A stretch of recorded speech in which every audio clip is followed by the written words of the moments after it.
இச்சபோட் சினிமாவில் எந்த வீடியோன்னு வச்சு பார்க்க போகிற முடியும் பார்த்தீங்கன்னா, பிக் பாஸ் சீசன் 8ஓட இப்போ லைவ் ஸ்ட்ரீமிங்கில் வந்து பார்த்திங்கன்னா, முத்து வந்து ஒரு மாதிரி இன்னும் வந்து தீபக்கையே வந்து அப்பப்போ நினச்சிட்டு இருக்கிறத வந்து பார்க்க முடியுது. ஸோ ஆல்ரெடி அவர் சொல்லிட்டார். ஸோ இந்த ஒரு நைட் நான் தீபக் அண்ணனுக்காக வந்து நினச்சிட்டே வந்து இருக்க போகிறேன் அப்படின்ற மாதிரி வந்து சொல்லி நிறைய விஷயங்கள் வந்து அவர் பண்ணிகிட்டு இருந்தார்.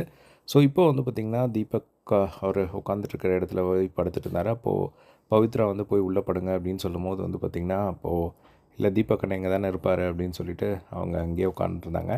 அதுக்கப்புறமா பவித்ரா வந்து சிரிச்சிட்டே வந்து கலாய்க்கிறாங்க. இந்த முத்துவா வந்து 50 டேஸாக வந்து நான் ஃப்ரெண்ட்ஷிப் வச்சுக்க மாட்டேன்னு சொல்கிறீங்க. ஒவ்வொருத்தர் போகும்போதும் அழுகிறீங்க அப்படின்னு சொல்லி, மஞ்சரி போகும்போது அழுதீங்க, ஒரு தீபக் போகும்போது அழுகிறீங்க அப்படின்னு சொல்லும்போது, என்ன பண்ணுறது, விதி அப்படி விளையாடுதில்ல அப்படிங்கிற மாதிரி, விதி எல்லாத்தையும் மாற்றுதில்ல அப்படிங்கிற மாதிரி முத்துக்குமரன் வந்து சொன்னது பார்க்க முடிஞ்சுது. அதுக்கப்புறம் ஜென்ரலாக வந்து பேசிகிட்டு இருந்தாங்க. நம்மளை பொறுத்தவரையும் உழைக்கணும், பொழைக்கணும் அப்படிங்கிற மாதிரி வந்து சொல்லிட்டு இருந்தாங்க. ஸோ எனக்கு என்ன ஒரு சந்தோஷம் அப்படின்னா, நான் ஃப்ரெண்ட்ஸாக இருந்தாலுமே மஞ்சரி கூடயும் சரி, அதேமாதிரி தீபக் கூடயும் என்னால் அவங்களோட கேம் எந்த இடத்துலையும் கெடலை அப்படிங்கிறதுல நான் ஹாப்பியாக தான் ஃபீல் பண்ணுறேன். அதே மாதிரி இந்த கேம்லலாம் மற்றவங்கள குறை சொல்லியும் வந்து எனக்கு என்ன ஆக போகுது அப்படிங்கிற ஒரு மைண்ட் செட் தான். அது மட்டும் இல்லாமல் மஞ்சரியும் நானும் வந்து ஃப்ரெண்ட்ஸ் எல்லாம் வந்து கிடையாது. வெளியே ஜஸ்ட்டு நோன் பர்சன் தான் வந்து மஞ்சரி. ஜஸ்ட்டு எங்கள் 2 பேருக்கும் தெரியும், அவ்வளோதான்.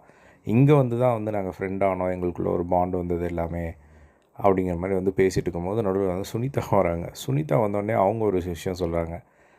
அவங்க என்ன சொல்கிறாங்க அப்படின்னா வந்து, சுனிதா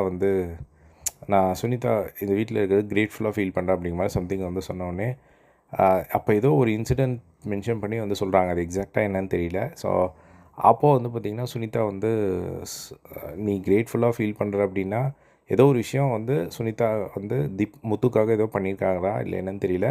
அந்த ஒரு விஷயத்துக்காக நான் கிரேட்ஃபுல்லாக ஃபீல் பண்ணேன் அப்படின்னு சொல்லி முத்து வந்து சொல்கிறாரு. அதுக்கப்புறமா உடனே சுனிதா வந்து, அப்படி கிரேட்ஃபுல்லாக ஃபீல் பண்ணனால தான் நீ என்ன அந்த வாரமே நாமினேட் பண்ணியா அப்படிங்கிற மாதிரி பிளாக் பண்ணுறாங்க. அதுக்கப்புறமா வந்து பார்த்திங்கன்னா, வெளியே போன உடனே அந்த ஒரு விஷயத்தெல்லாம் வந்து பார்த்துருக்காங்க போல். ஸோ ஏன்னா அந்த வாரம் தான் எவிக்டும் ஆகியிருப்பாங்க, முத்து நாமினேட் பண்ண வாரம். அப்போது வந்து அவங்க சிஸ்டர் வந்து பார்த்துட்டு சமகானில் இருந்தாங்களாம் முத்து மேலே. தயவு செஞ்சு நீ இன்னொரு டைம் உள்ளே வீட்டுக்குள்ளே போன அப்படின்னா முத்து கூட வந்து பேசுகிற வேலை வச்சுக்காத, நீ பேசவே பேசாத அப்படிங்கிற மாதிரி கோவமாக வந்து சொல்லிகிட்டு இருந்தாங்க எங்கள் தங்கச்சி அப்படிங்கிற மாதிரி வந்து சுனிதா வந்து சொல்லிகிட்டு இருந்தாங்க. ஸோ இந்த ஒரு விஷயம் தான் வந்து அவங்க பேசிகிட்டு இருந்தாங்க வந்து பார்க்க முடிஞ்சுது. ஸோ இது வந்து அதுக்கப்புறம் ஜாலியாக தான் வந்து கொஞ்ச நேரம் வந்து பேசிகிட்டு இருந்தாங்க, நார்மல் ஆகிட்டாங்க. பட் இந்த ஒரு கான்வர்சேஷன் வந்து போயிட்டு இருந்தது. ஸோ இதை பற்றி உங்களோட ஒப்பீனியன் கமெண்ட் பாக்ஸில் ஷேர் பண்ணுங்கள். இதே மாதிரி எல்லாம் பிக் பாஸ் அப்டேட்ஸ் தெரிஞ்சுக்க நம்மளோட சேனலை சப்ஸ்கிரைப் பண்ணி சப்போர்ட் பண்ணுங்கள். தேங்க்ஸ் ஃபார் வாட்சிங். பாய்.